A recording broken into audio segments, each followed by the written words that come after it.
there's something which I call the someday list, right? Which is like the someday list is like, well, someday I'm going to do X. And a lot Yeah, of people have a lot of things on that someday list.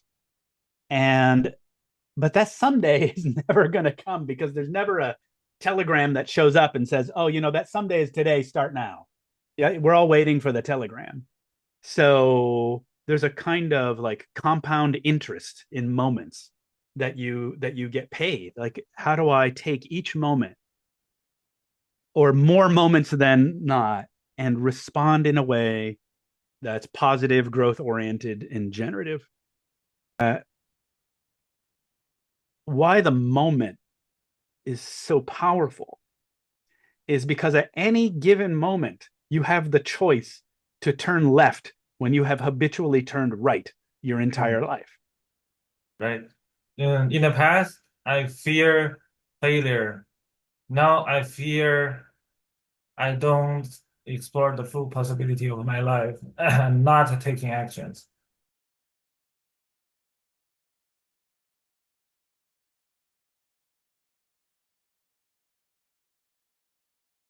Very nice to meet you, Mr. Jeremy Hunter.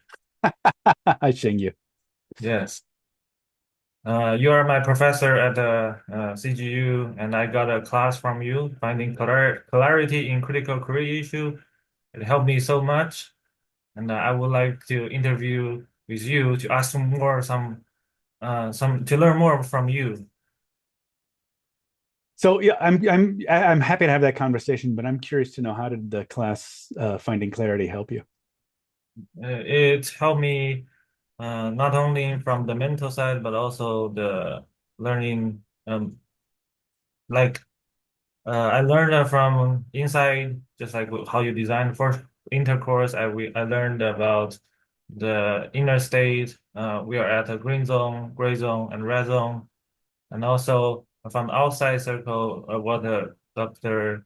Uh, Christine told and teach us, like look at other people's example, and we discuss how other people making decisions and how other people think they can do in that situation. One of the key things I learned is before you making a decision, ask more advice, expand the choice we have before Mm, we start taking actions. I see. So to not just look at your own menu of options, but to consider what other people do. I Yeah, see. To increase your own. Yeah, that's great. absolutely. And then I think the part that you referenced from so that class is taught between Christine Comer and I take the first 4 weeks and she takes the second 4 weeks. And the first 4 weeks is about understanding yourself and your own internal state and how that translates into your perceived choices and action. And then what Christine does is focus on the external circumstance and how do you take action and navigate different situations, right? Yes. So before we begin, can we introduce ourselves to the people who listen? So Sure. Yeah, we jumped ahead a little bit, or I jumped ahead. I'm Jeremy Hunter. I teach at the Drucker School of Management.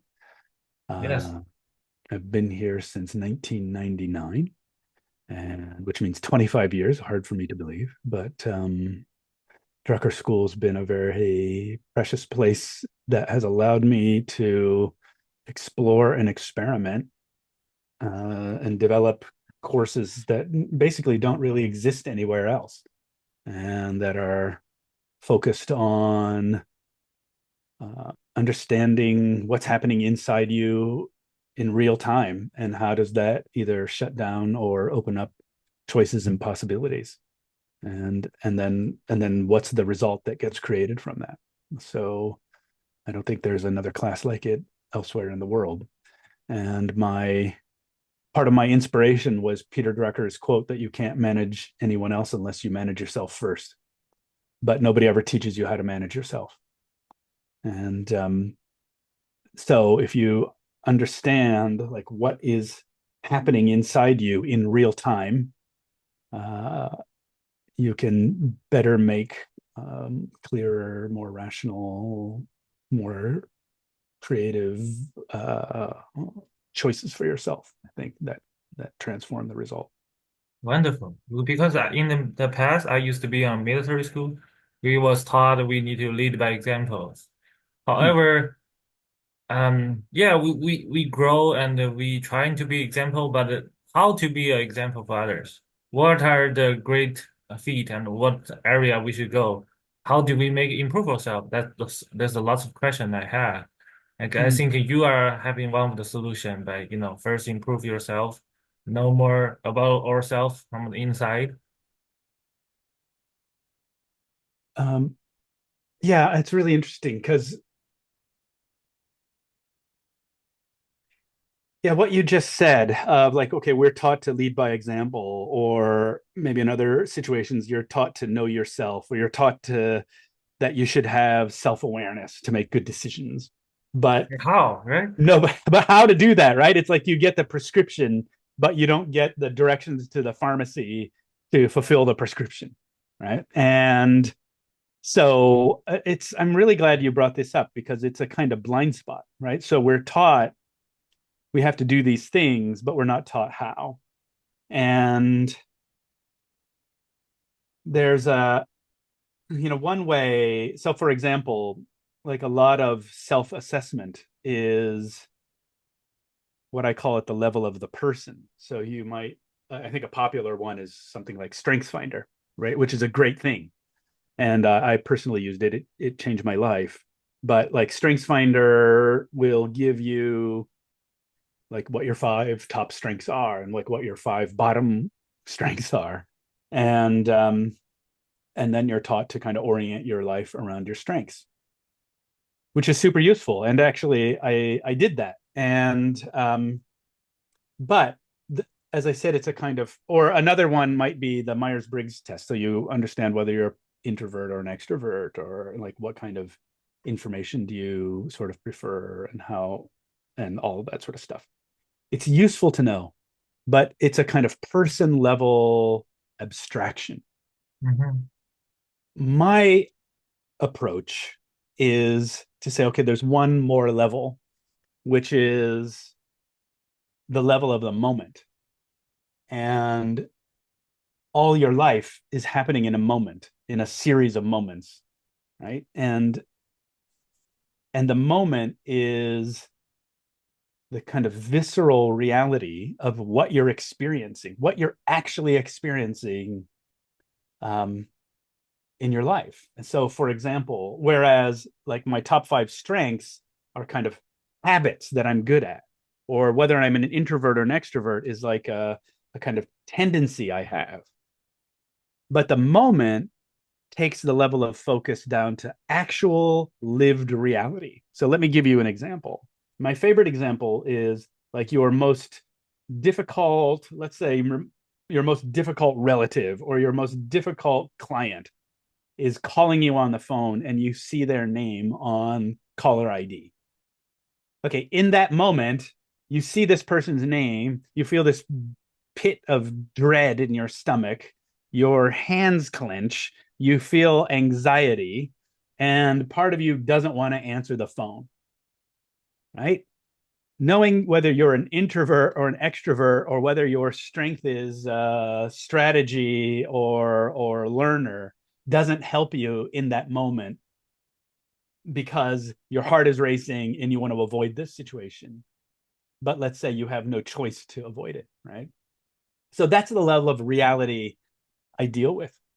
And you have to be able to manage the moment, right? Like your life is your success in life, I think, is largely the capacity to manage yourself in a moment so that you're making good decisions, right? And that those decisions lead to effective outcomes. So there are a couple things that complicate that. One is that we are often very much not aware of what's happening to us in the moment because we're, inherently kind of working off a kind of autopilot or a kind of mindlessness.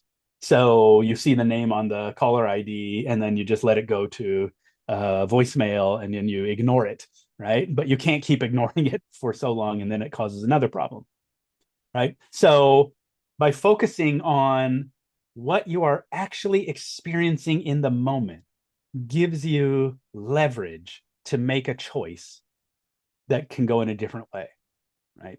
And I find that to be enormously powerful. And I think for 20 some years, my students have found it to be transformative. Like once they start to realize, what am I actually experiencing in the moment? What do I actually want in this situation?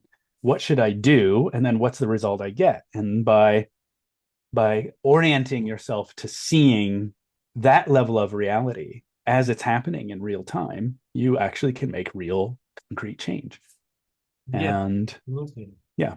You you you remind me that you actually helped me a lot by doing the meditation to me. And Mhm. in the end, I'll be able to realize what I'm doing right now, and I have a lot of inspiration, and I start to take more actions. I feel like, people actually know the solution, and you get them to think more clearly about themselves. And just in Chinese, we said 一叶障目不见泰山. It's like we covered by the leaf and we cannot see the whole mountains. And you just take away the leaves and we can see ourselves better and actually lead us to make a better decision. I love that. Yeah, you take away the leaf that's Blocking your obscuring your sight. vision. Yeah. Yeah, right. Um, in fact, I think my framework is influenced a lot by Confucianism and the idea that the ultimate goal is that you have an effective, healthy society. But in order to get there, you need effective, healthy people. And those effective, healthy people have to be in healthy and effective relationships, right? And like starting with their own family and then their workplace or their set of friends or whomever, right? And it kind of emanates out from that, and then ultimately that affects the rest of society. And so, but then how do you have a healthy, effective person, right? So from my point of view, I think I'm kind of inherently an individualist at some level. Like the individual has to cultivate the the best of themselves Mhm. in order for them to be well, but also to make an effective contribution to the rest of the world. Yeah. And you mentioned the word moment. It reminds me, again, in my military school, there's a sentence on the wall. It says, success is not a destination, but a journey. Mm, And in the past, I understand it like, because our life is actually moving, and the success moment is just a picture that we take a picture of our life. It's that moment. And mm. your moment seems like much shorter, as is at that instance when we are dealing with some emotions at the very small moment that driven us to make another decision. Um, this kind of moment actually uh, decide what decision and we are going to make next. For example, just like you did the meditation with me, and I said, "Oh, I can." I feels like, oh, I need to take action now. In the past, I used to try to do something. I have great ideas. Or I met someone I really like, but only because I only have a half year left in the school, I give up. So I choose not to start. But this time, I decided to start this YouTube channel to interview more people to help myself and other people listen to more people to listen to their words of wisdom. And I said, even though, just I only have 4 months left in this school. I'm about to graduate. I'm really questioning myself how many videos I can make, how many people I can really interview, right? But now I said, okay, no matter what, this is what I love to do. I gonna start now. And here you are, right? So Yeah. this was an idea you had basically in the middle of the class like less than a month ago, right? Mhm. maybe 6 weeks ago, something like that. And now Yeah. you're doing it. And that's impressive, Shengyu. I mean, you just made it happen. And I think that so often um, we there's something which I call the someday list, right? Which is like the someday list is like, well, someday I'm going to do X. And a lot Yeah. of people have a lot of things on that someday list. And but that someday is never going to come because there's never a telegram that shows up and says, "Oh, that someday is today, start now." Yeah, we're all waiting for the telegram. Mhm. And the thing is that telegram is never going to come. And so you just got to send yourself the telegram, say, okay, the someday is today. And That's so funny, because in Chinese culture, if you say something, invite someone to go to a meeting, and you say, "Oh, we can do this someday. We can eat this restaurant someday, or we can do this together someday." That means you might not really be able to do it, or we all know it's just show friendly. So in this case, but if you really want to make a point with someone and do the things together, we need to make an actual point, make a plan. make a date, select a date, a time. So actually, we are doing the same thing to ourselves. Like we say, tell Yes, ourselves right, someday I'm going to do it, right, but we will never do it right, unless right. we make a specific time and date. Absolutely right. Yeah, that's beautiful. The yeah, because you don't have you don't know how many some days you have left. And I think and that I quite frankly don't have anything on my someday list. Well, maybe one or two things.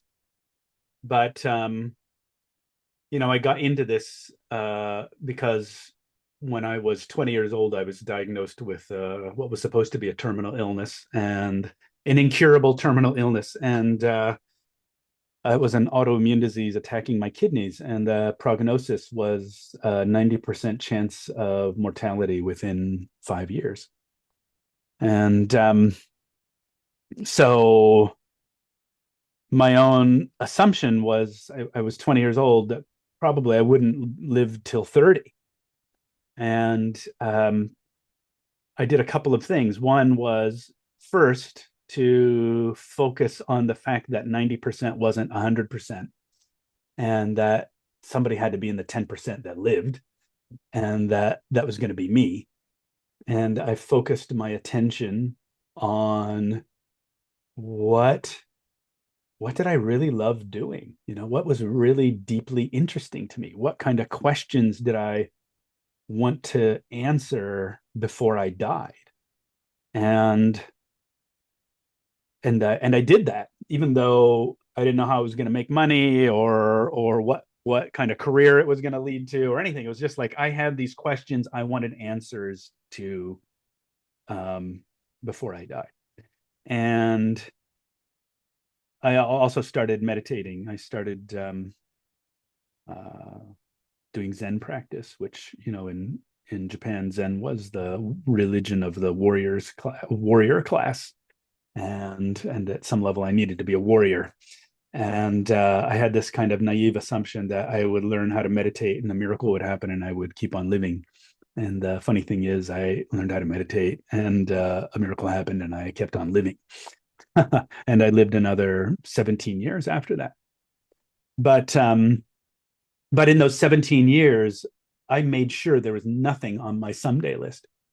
And Crossing on your the someday list. right, like if there was something I wanted to do, something I wanted to learn, someplace I wanted to go, something I wanted to eat, which is like a huge motivator for me, eating, um, I did it, and I didn't put anything off.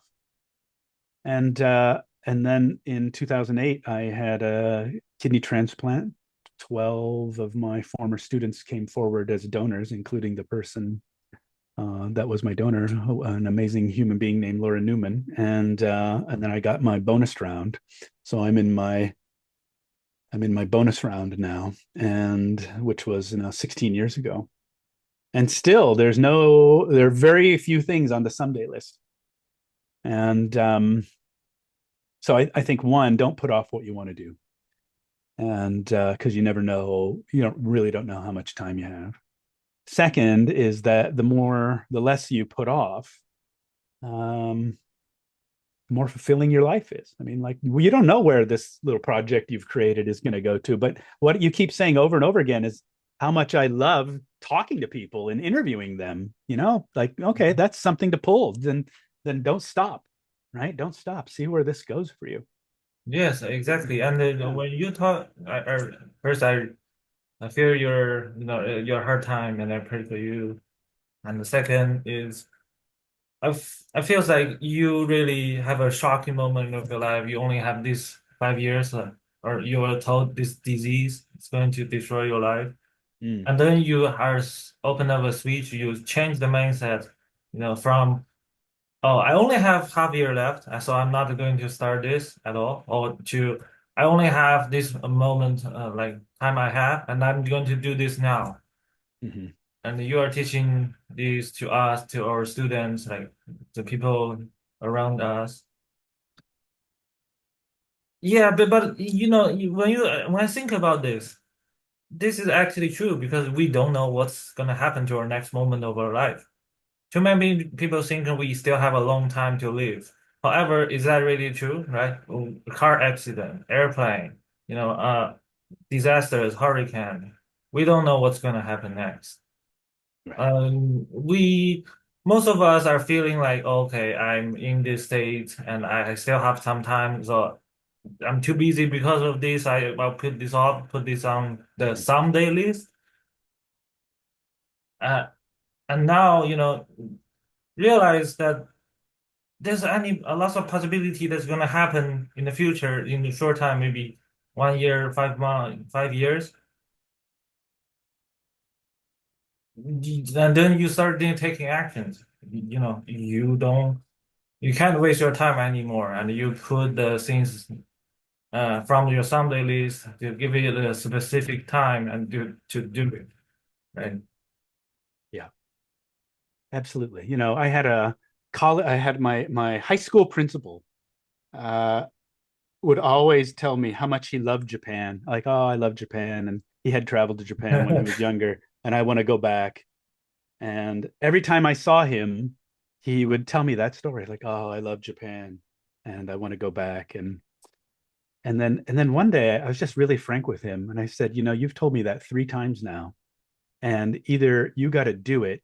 If you don't do it, you're going to be dead before you do it. He had retired and everything. Yeah, So next time I see you, I don't want you to tell me how much you love Japan and how much you want to go back. What I want you to tell me is like what a great time you had on your trip to Japan that you just took, right? And I think it kind of shocked him that I yes, was so we need straight this with him, kind of right? shock. Yeah. And the next time I saw him, he in fact did, he and his wife did go to Japan and they had a wonderful time. And I think that opened up a whole new chapter for him. So I think put off don't put off what's your heart's desire at some level. And first of all, know what your heart's desire is. Like, what do you want to do? What do you want to try? And and then don't put it off. Make a plan and put it into action. This all sounds great, but in reality, I have to say that I am kind of a maniac. That I'm trying. I am. I live like trying to cram in 2 or 3 lifetimes into one life. And so I think I'm kind of always in action doing something. Mm. I was in Norway last week. I'll be in Japan next week. And, there's a kind of, I would say there's kind of an intensity to my life that probably most people don't have. But at the same time, I really enjoy my life. One of the things I want to go back to is that this idea of the moment, and that at some level your life is created in moments. You're creating your life by how you respond and take action to what's happening to you in a moment. And think about it like, so what think I think about it like each moment is an individual slice of pepperoni. And then by the end of your life, you've kind of put together the entire pepperoni, right? So you have these series of moments. So something happens to you. Well, how do you respond? Do you get angry, or do you, uh, um, you know, do something destructive, or do you just collapse, or do you give up? And then what's the result of that? And then, and then if you make that a habit, then that's going to be what your life is. So there's a kind of like compound interest in moments that you get paid. Like, how do I take each moment or more moments than not and respond in a way that's positive, growth oriented, and generative? Like something to me happens that's painful or can feel like a loss, and how can I take that moment and learn from it versus how do I take that moment and get bitter or angry or resentful and then carry around bitterness, anger, and resentment all my life? And then you're going to create, that's going to be what you create in your life, right? Mhm. So the moments are, the power of the moment is that the value starts to accrue over time, like consistently moving in the direction of your goals and values in a way that is growth oriented will create positive compound interest, and um and that the opposite is true too. And the virtue, Shengyu, of getting older, now that I've been doing this for 25 years, is that you get to see how it turns out. And you get to see how my students who are young whippersnappers in the early part of my career are now, adults with real lives and real responsibility, and I get to see how they turn out. And so what I thought was a kind of theory, a set of assumptions in the early part of my career, I get to see in reality in the later part of my career because my students have kind of fulfilled their mission at some level. And what I see are that the people that can take whatever happens to them, no matter which could be enormously challenging or painful, and that their capacity to effectively meet that circumstance in a positive, growth oriented way will return to them enormous benefits, and that they begin to create and live from a place of vitality that not only helps them but um, helps everyone else around them. And it goes back to this Confucian model that, like, the healthy person creates a healthy society, but you need to have um, a commitment to being a healthy, positive, growth oriented human being, right? And the other thing I'll say is that, my as you said, like I had a humongous amount of struggle in my early life. I mean, the first 35 years were pretty hard, frankly. And uh not just living with illness, but I had a challenging home life growing up, and we lived in a small town in Ohio, very conservative, and we were the only kind of mixed race family.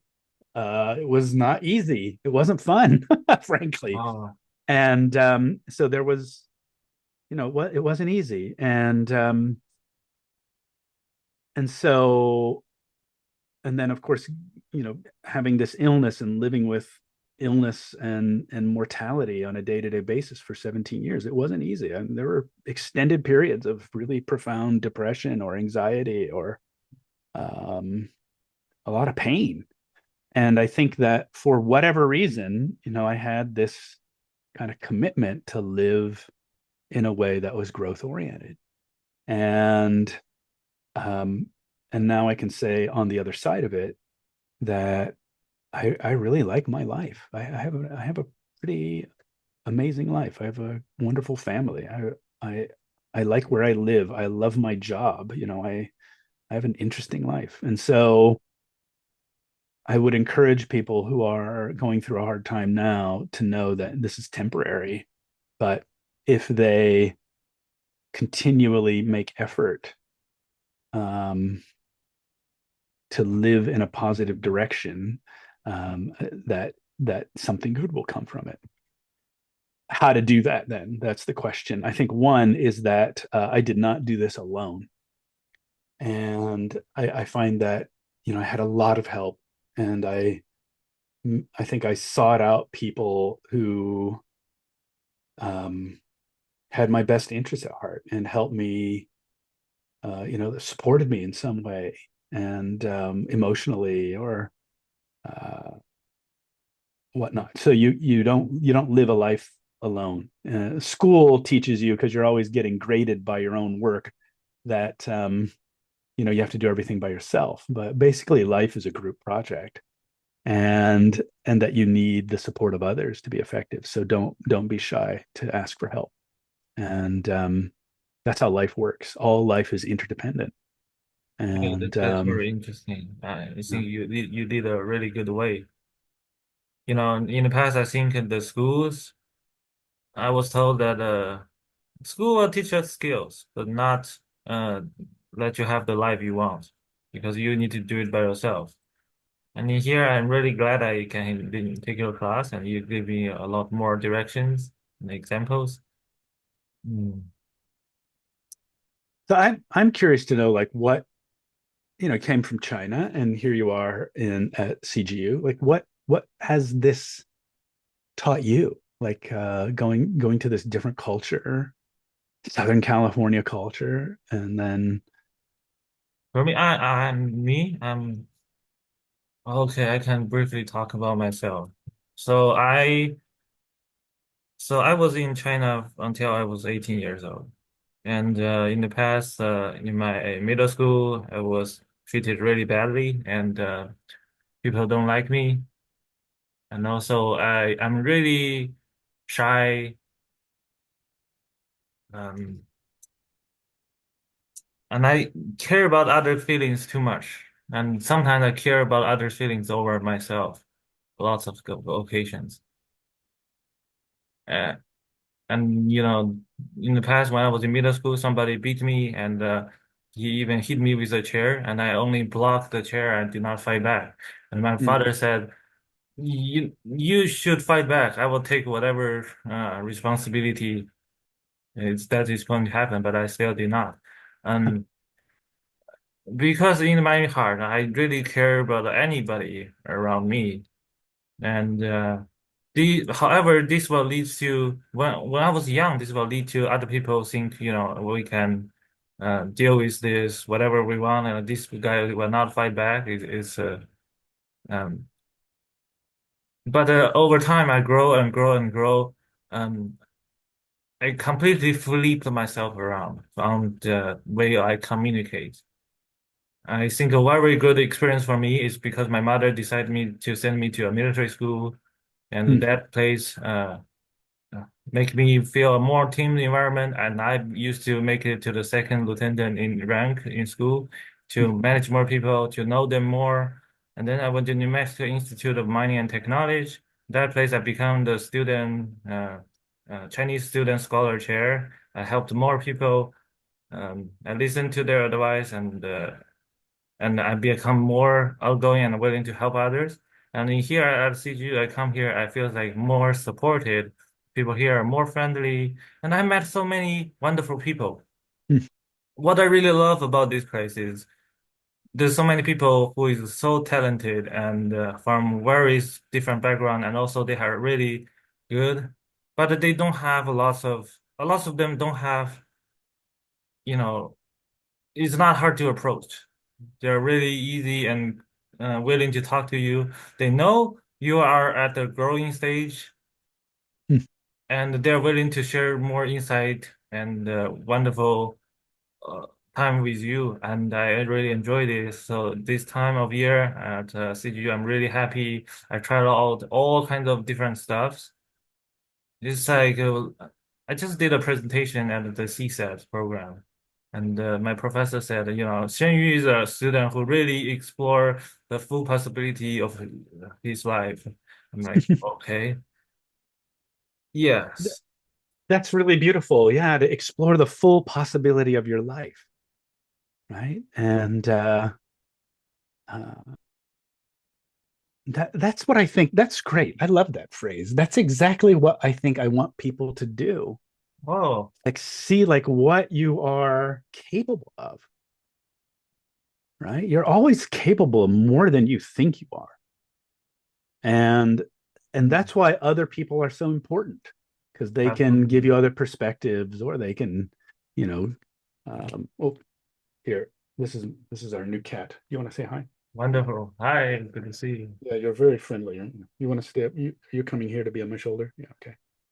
you. Um, so yeah, explore the fullest possibility of what you can become. And that's because you're gonna die. Right? I mean, Right. that's the good news. One day you're gonna die.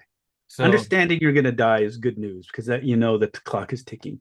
And so, I know somebody who basically experiences life by watching other people's lives on television. mm, And I don't really watch a lot of TV, and partially because I want to live my life. I don't want to watch other people living a fictional life. And then that same person said to me, like, what's the purpose of my life? Like, I really don't know. And like, was this just wasted? But at the same time, they spend a lot of time just watching TV. And it's the same for me. I don't like to watch the lots of TV shows or uh, sports. I prefer to do it myself. hmm, I think it's really important. But it's good to watch other people, learn from other people's skills Yeah, when needed. absolutely. But why not try it by yourself first? Have some fun. the, my son is 8, and we were talking about how does he think about like what he wants to do with his life. And and I think that in talking with my students, a lot of people think about their work. Your life is the answer. How you live your life is the answer to the question that you are asking yourself. And that I think a lot of people are simply asking the question, how do I survive? Right? How do I survive? And which is the most minimal question you can ask yourself. But I understand because lots of people do live in that kind of condition. They have to survive first. So I think it's easy to get trapped there, Yes. right? And and then the corollary, the second question is like, okay, how do I make as much money as possible? And so, which I'm not against making money by any stretch of the imagination, but to only think about your life in terms of how do I survive and how do I make as much money as possible is a easy and dangerous way to constrict what's possible for you. And so in talking to my son about it, one of the things I thought about and we talked about is like, what are the questions that you're asking yourself that you want to know the answer to? And how can you use your work to get paid to answer those questions? Mhm. Right? That's And brilliant. how do you use work to or your paid income to explore or examine like what you care most about? And that to me is the ideal way. I mean that's how I answered my question. But That's really wonderful. It really reminds me, my favorite book I like, The Great Gatsby. In the very first page, it says, um, uh, the Nick, he he said, his father said to him, "Don't forget, you have some advantage that other people never had." It, it, Because I believe your say what you say is true, but we have different stage of our life, and different people have different needs on their life. Is because in the past I used to do volunteering in China. I used to join a trip to go to the very poor place in China. We deliver backpack, books, and hmm, school supplies to the people who is really poor. And I see them. The house is built by the government, and I walk into that house, there's nothing but a wall and hmm, the stuff to cook and the bed, hmm, no more.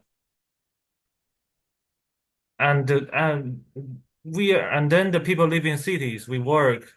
And then the people who are in higher education in schools, and then we have the people in companies. We have the people in the top top class. Mm, Like, however, different people have different stage, and they need to satisfy their current needs first. But just like what you said, it's very easy we trap in that mindset. And yeah. for example, when we are focused on survive, when we are young, right? When we are 10, 20 years old, and when you have to be focused on surviving, there's nothing more you can think about. But when you grow, you get into the next stage, then you need to rethink about the question like, what are the most important thing need to do now? Because we all have mindset that we will continue have that kind of mindset, but we need to realize what moment, we need to change that. Well, that gets that yeah, that's really great because the question can change over time, right? And Yeah. that you can forget, right? That one of my students who was Taiwanese actually, he came from a very well-to-do family and he said his grandfather founded this business and his father continued it and then he was going to take it over and it's this very successful enterprise. And he said, but we're still living like we're just trying to survive. Hmm. And, but we're way Yes. past survival. But how we treat each other are like animals, right? Because we're just trying to survive and we're living in this survival mentality. But if I look objectively, like we are way past surviving and Hmm. we need to ask a different question now, and so I think what you're pointing to is absolutely right on, that your the question evolves over time. Right? The Yeah. second thing that you point out is that why the moment is so powerful is because at any given moment you have the choice to turn left when you have habitually turned right your entire life. Yeah, that's a good point. Realize what are your habits that leads you to the same result. Maybe we can change it now. Yeah, exactly, right? And so you don't always have to turn left. Hmm. So even in my daily life, I try to not always use the same street to go someplace. Right? It's maybe not the most efficient way, but it keeps me from dying into habits and and to keep my perception sharper or more alive. And if I just keep doing the same thing the day in and day out the same way, then at some level, um, something in me is going to die, right? Because I've just not gone on autopilot. Okay. So how? So sometimes I literally turn left when I usually turn right. But the other point is that the freedom that you have in the moment, is that you can always do something differently, Mhm. right? And I think that's something that is really essential to know. Um, that's the possibility you have. Thank you very much. That's really great. So let me ask you the question from next last speaker. His question is, how would you handle a situation which is strictly competitive that would create a loser and a winner in a team or group? Well, if you're so obviously like people think about not wanting to be on the losing side, right? But then Yeah. I would first of all, in my own life, I try not to create win-lose situations. Mhm. And how do you create situations where more people than not can benefit? But obviously, that's not always possible. So then, how do you, in my own case, when facing those situations, like how do you make this? How do I learn? How do I take any experience I have and learn from it? What can I learn from it? Like what can I either what is the situation asking me to let go of? What is the situation trying to show me? What is the situation? What can I how can I make myself bigger to appreciate this situation? I think that winning and losing is relative. And um and that at some level you can create a kind of invincibility in yourself by always trying to learn from whatever is happening to you. Which gets me to the question we haven't really talked a lot about fear, but I think that I was teaching a class last week, and Franklin Delano Roosevelt had this line that the only thing you have to fear is fear itself. And for the longest time, I had no idea what the heck he was talking about. Like, what does Yeah. that mean? The only thing you have to fear is fear itself. And then one day it finally clicked. It's like, oh, because fear, why fear? Why learning how not to be afraid of your fear is so important is that once you stop being afraid of your fear, you create a kind of invincibility. It's like like what I said before, right? In the past, I fear failure. Now I fear I don't explore the full possibility of my life and not taking actions. I'm going to write that down. I used to fear failure,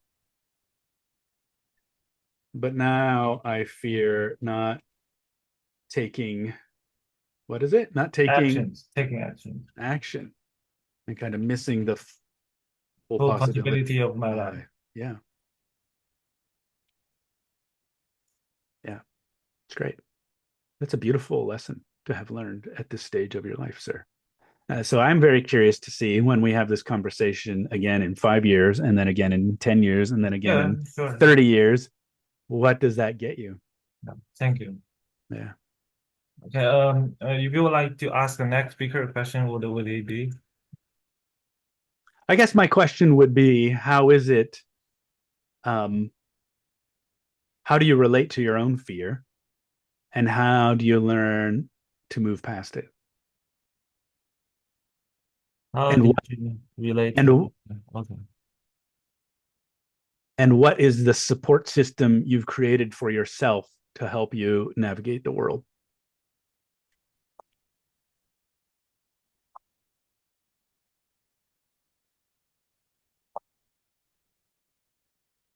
Okay, thank you. It's great to talk today. I'm really happy I can talk with you. Yeah, Yeah, my pleasure. Did we hit the target you wanted to hit? yeah, absolutely. Even more. Okay, great. So yeah, my pleasure. So anytime, let me know how it goes. Thank All you. right. Okay. Take care, pal. Thank you.